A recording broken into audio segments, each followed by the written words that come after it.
What's up, my beautiful light family? I'm Nicole Peretti with Twin Flame Revolution. I am one half of Twin Flame Revolution.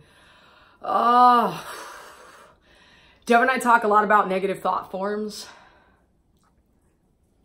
We talk about programs. And so I really wanted to break down a specific negative thought form, give a general negative thought form that many of us have probably had in our lives to show you how it really infects the system. It infects your system. You have this whole beautiful mechanism, your heart, your whole body, your brain, right? Your nervous system, your circulatory system. But what's really important is the brain, right? This is our intuitive knowing. Our heart is our real true mind, but we also have this human mind that has to kind of sift through multiple layers of things because we have an unconscious mind that takes notes of everything. It's like, oh, you did that, you got hurt. Okay, not gonna do that. Put up some walls, let's protect you, right? And you have your conscious mind. You're constantly looking at things and that you're aware of. We got the super conscious mind that's connected to the all-knowing. It's connected to understanding things that maybe you never understood. It's about connecting to source. It's about connecting to your higher self for answers, for comfort, for love. And so we have these negative thought forms that infect the system. And when we buy into them, right, especially when someone says something about you and you eat that seed and it takes root and you buy into it, it does many different things. And for some of us, or most of us, we have negative thought forms in it that we hold on to for dear life because it's a part of our identity. And also it's been working for us in some sort of way. And we built our whole lives around it. And so to actually dismantle it with truth, it's going to take some work. It's going to be a process. So I wanted to take you through the negative thought form that I am broken, right? I am broken. And so when we have a thought form that is, let's say it's a truth. You have this thought that is truth. Woo! That baby makes you feel grounded. That baby makes you feel peace. It's going to make you feel good. You are going to feel, be able to take a deep breath. You might even get the chills. You might cry because it feels so good. You might feel like a little bit of heaviness and then you start crying and then you feel free because it's the truth. Your emotions will reflect the truth. When we go into a statement and we believe I am broken, what are the feelings of that? Guilt, shame, judgment. Right? We'll go into all these gross, I'm disgusting. And then it just starts to breed more thought forms about who we are. And we start seeing ourselves in our world in that thought form. That thought form now is taking energy, and guilt and shame, baby. Woo! It functions in the brain like as if you did some kind of drug because it's going to give you a reward. That's the way it works in the brain. And so every time you go into guilt and shame and you're just like, yeah, I'm gross, I'm broken, you get a reward. In your emotions, you feel horrible. But there's something biochemically that's happening to you that's making you feel that reward. Now we're talking about guilt and shame, the lowest frequency of all frequencies. We are made up of all kinds of frequency. Everything in my room has a frequency. Frequency changes by the way we look at it, see it. Right? You have your pure higher self essence that is pumping like unconditional love frequency. It is the highest frequency. When we get in this body, it gets a little bit more dense. And when we go into negative thought forms, the frequency of guilt and shame is the lowest frequency. And so that is going to create a reality probably not like what you want.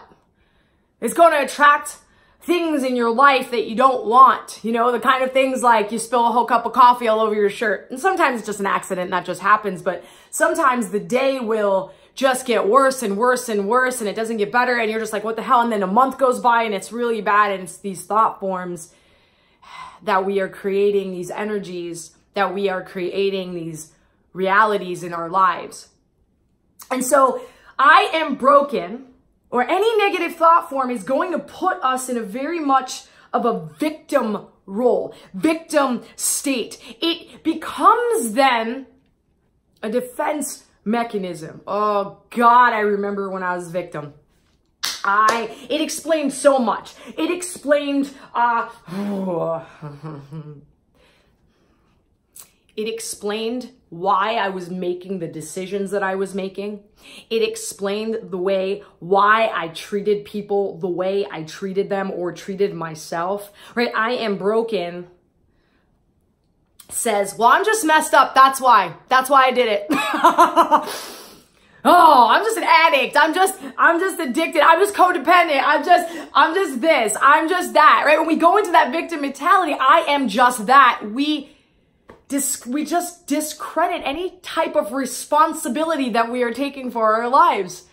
We hand it over, right, to identifying as this victim. We basically go, I'm not going to take responsibility for this, because if you've seen the life that I had, or if you went through what I went through, or if you had the parents that I have, or if you've seen what I had in relationships and how people treated me, if you've seen what happened to me, you would understand why I think the way that I think.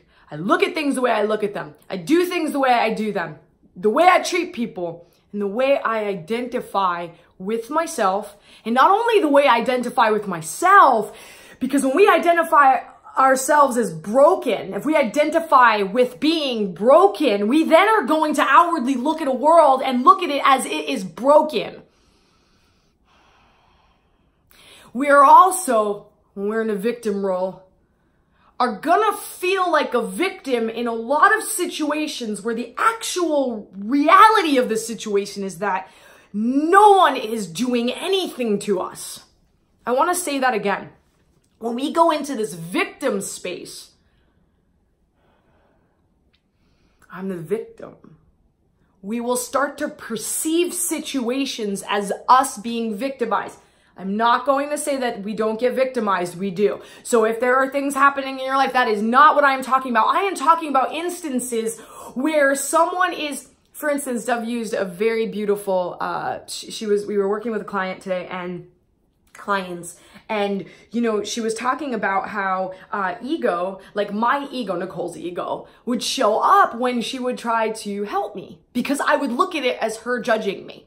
All right. So for instance, my wife was a lawyer. My wife was in moot court. Like my wife had people, you know, looking at every specific way she was speaking, judging, critiquing, helping her so that she could be the best speaker, public speaker that she could be.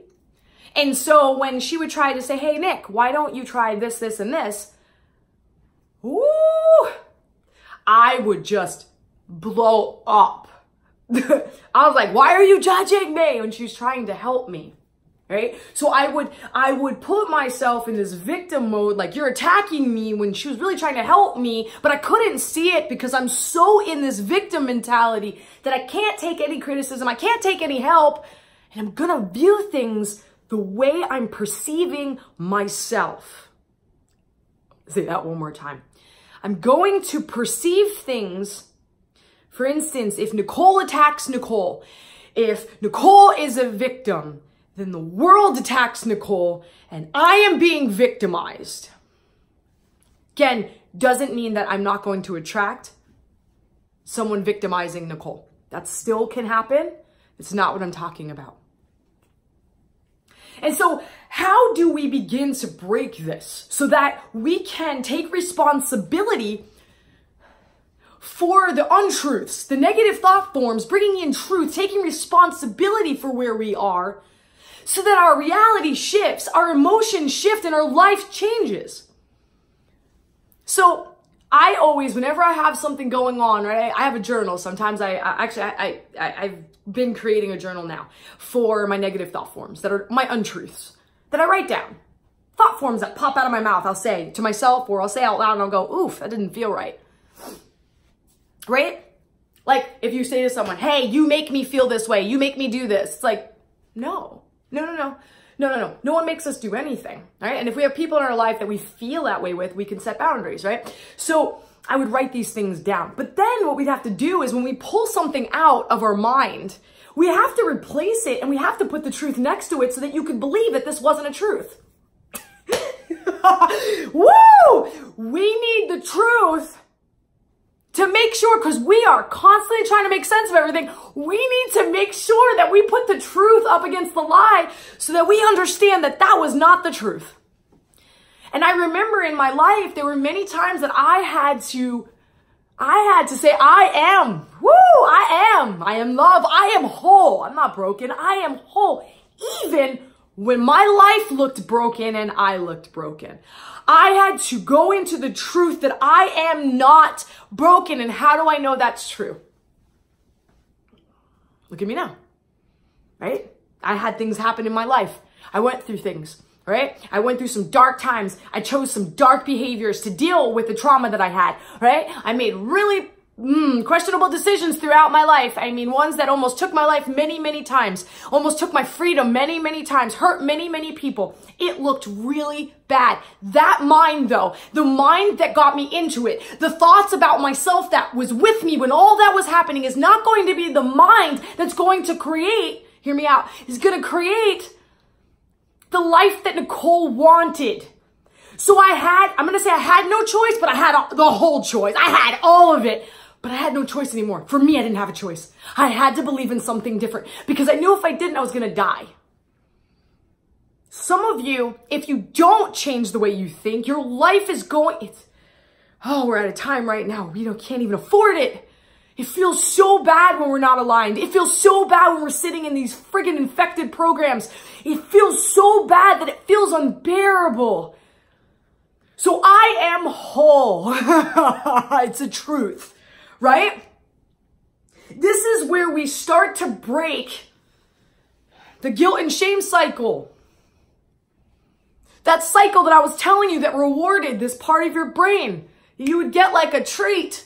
It's like you had a can of soda or some sugar or some dope or something. Same thing, it's producing dopamine in your body. You get a reward. Something biochemically goes, oh, I feel better a little bit. Yes.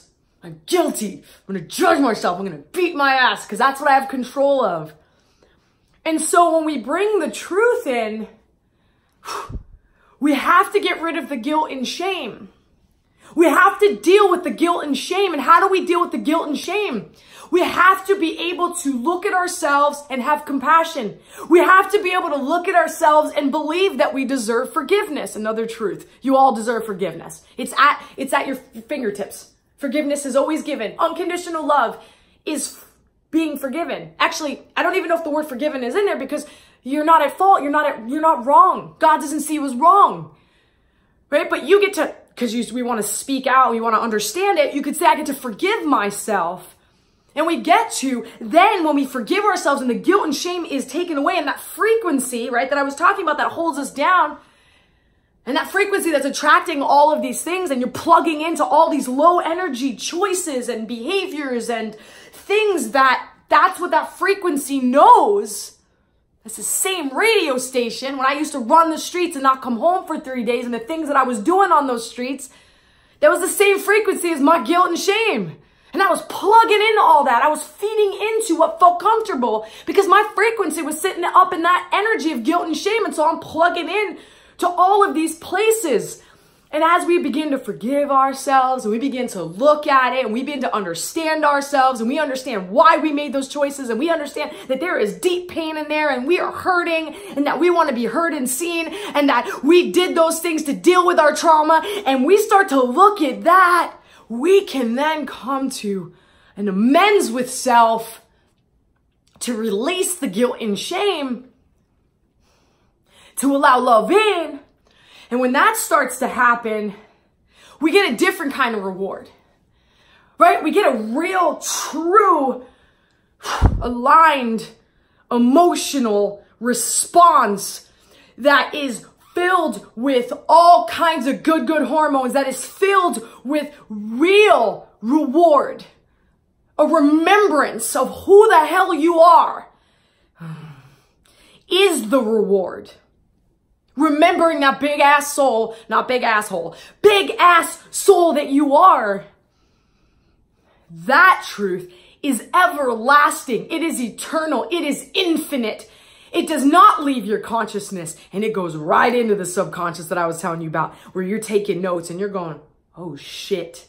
Yeah, baby. That felt good. That felt right. I have peace. Wait a second, I made that, I'm believing this and that, and then you're taking notes, and your brain starts to shift, and your whole being starts to shift. I talked about victim mentality. When we come into the truth, we have to come out of victim mentality and we have to take responsibility. And this is where some of us get hung up.